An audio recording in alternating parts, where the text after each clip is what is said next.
जय श्री राम दोस्तों। आपने सीता हरण की घटना तो कई बार सुनी होगी, लेकिन क्या कभी सोचा है कि इस हरण से पहले लंका के स्वामी रावण और उनकी पत्नी मंदोदरी के बीच क्या बातें हुई थीं? आखिर रावण, जो स्वयं वेदों का ज्ञाता था, शिव का अनन्य भक्त था, जिसने कठोर तपस्या करके अपार शक्तियां प्राप्त की थीं, उसने क्यों इतना बड़ा पाप करने का साहस किया? क्या ये सिर्फ उसकी बहन शूर्पणखा के अपमान का बदला था, या इसके पीछे कुछ और गहरे कारण थे?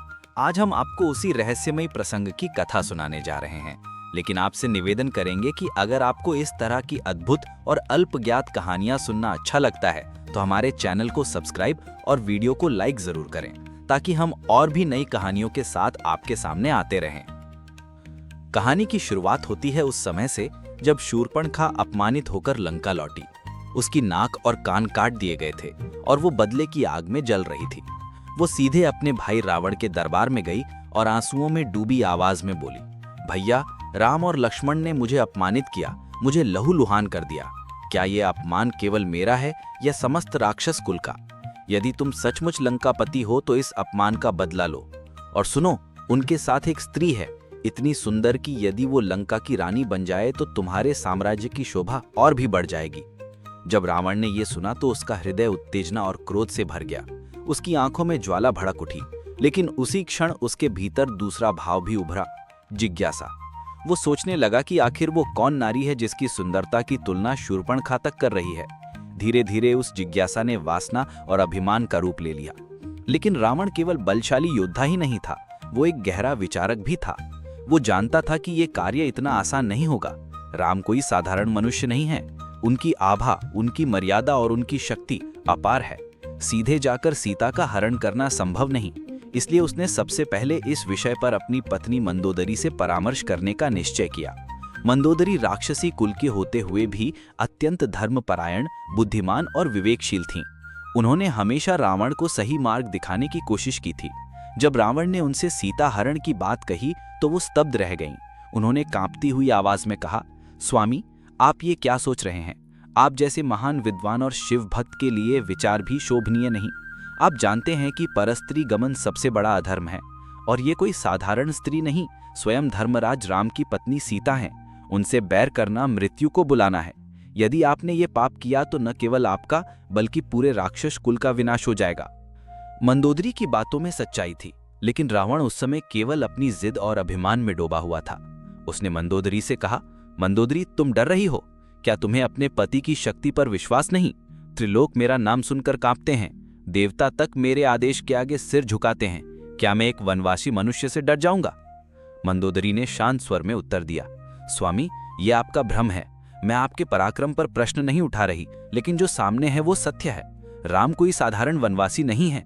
उनकी आभा और उनका तेज साधारण मनुष्य से कहीं अधिक है। मैंने सुना है कि वे स्वयं धर्म के अवतार हैं। आप क्यों अपने हाथों से अपने साम्राज्य का विनाश बुलाना चाहते हैं? मैं आपसे प्रार्थना करती हूं, इस विचार को छोड़ दीजिए। लेकिन रावण का अहंकार और वासना अब उसे विवेक सुनने ही नहीं दे रही थी। उसने मंदोदरी से कहा, तुम जानती हो कि जब मैं किसी बात का निश्चय कर लेता हूं तो फिर पीछे नहीं हटता। मैंने ठान लिया है कि सीता को लंका लाकर रहूंगा। और सुनो, मैंने सोचा है कि मैं राम का वेश धारण करूंगा। जब सीता मुझे अपने पति के रूप में देखेगी तो सहज ही मेरे साथ चल पड़ेगी। मंदोदरी ये सुनकर और अधिक चिंतित हो गईं। उन्होंने रावण से कहा, स्वामी, ये तो और भी बड़ा पाप होगा। राम का वेश धारण कर छल करना धर्म और देवता दोनों का अपमान है। ये छल कभी सफल नहीं हो सकता। आप अपने हाथों से अपने लिए काल को बुला रहे हैं। लेकिन रावण हंस पड़ा। उसने कहा, मंदोदरी, तुम स्त्री हो इसलिए डर रही हो। देखना, मैं जो कह रहा हूं वो करके दिखाऊंगा। कहा जाता है कि उस रात रावण ने ध्यान किया और अपनी मायावी शक्तियों से राम का रूप धारण कर लिया। वो पंचवटी पहुंचा, जहां सीता एकांत में थीं। लेकिन जैसे ही उसने उस प्रतिव्रता स्त्री को देखा, उसका हृदय विचित्र हो गया। उसकी आंखों को हर स्त्री माता स्वरूप दिखाई देने लगी। उसके कंठ से कोई छलपूर्ण वाणी निकल ही नहीं पाई, मानो राम का स्वरूप धारण करते ही उसके भीतर का पाप जल गया हो। वो असफल होकर लौट आया। जब रावण लंका लौटा तो मंदोदरी ने उसकी आंखों में निराशा देख ली। उसने कहा, देखा स्वामी, मैंने कहा था ना कि धर्म के नाम पर छल सफल नहीं होता। अब भी समय है, इस विचार को त्याग दीजिए। लेकिन रावण अब अपनी हार को स्वीकार करने को तैयार नहीं था। उसने कहा, राम का रूप लेकर मैं असफल हुआ, परंतु इसका अर्थ ये नहीं कि मैं पीछे हट जाऊंगा। अब मैं साधु का वेश धारण करूंगा। साधु पर हर कोई विश्वास करता है। सीता भी साधु को भिक्षा देने से इनकार नहीं करेगी। इसी रूप में मैं उन्हें छलकर लंका ले आऊंगा। मंदोदरी ने अंतिम बार प्रार्थना की, स्वामी, ये अंतिम अवसर है। यदि आप मेरी बात नहीं मानेंगे तो आपके विनाश को कोई नहीं रोक पाएगा। लेकिन रावण अब संशय और उत्सुकता का ऐसा आवरण चढ़ चुका था कि वो और कुछ सुनना ही नहीं चाहता था। वो सोच रहा था कि क्या सचमुच राम कोई साधारण मनुष्य हैं या देवता? यदि वे देवता हैं तो क्या मैं उन्हें पराजित कर पाऊंगा? यदि साधारण मनुष्य हैं तो ये कार्य मेरे लिए बहुत आसान होगा। यही संशय उसे और भी आगे बढ़ाता चला गया और अंततः इसी उत्सुकता, इसी अहंकार और इसी वासना के कारण रावण ने साधु का वेश धारण किया, पंचवटी पहुंचा और भिक्षा मांगने के बहाने सीता के समीप गया। आगे की कथा आप जानते ही हैं, कैसे उसने सीता को छलकर उठा लिया, कैसे जटायु ने उसका प्रतिकार किया और कैसे वही घटना उसके विनाश का कारण बनी। दोस्तों, ये कहानी केवल सीताहरण की नहीं बल्कि उस गहरे रहस्य की है जहां एक विद्वान, एक महान तपस्वी, एक महान शक्तिशाली सम्राट अपने ही अहंकार में डूबकर अपने प्रियजनों की सच्ची बातों को अनसुना करता है। मंदोदरी ने हर संभव प्रयास किया कि रावण इस विनाशकारी मार्ग पर न बढ़े, लेकिन जब किसी के मन में संशय और वासना हावी हो जाती है तो फिर विवेक की आवाज सुनाई नहीं देती। तो दोस्तों, आपको ये रहस्यमय और रोमांचक प्रसंग कैसा लगा?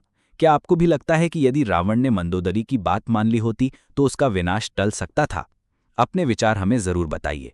और हाँ, अगर आपको ये कथा पसंद आई हो तो हमारे चैनल को सब्सक्राइब और वीडियो को लाइक ज़रूर करें ताकि हम और भी नई कहानियों के साथ आपके सामने आते रहें।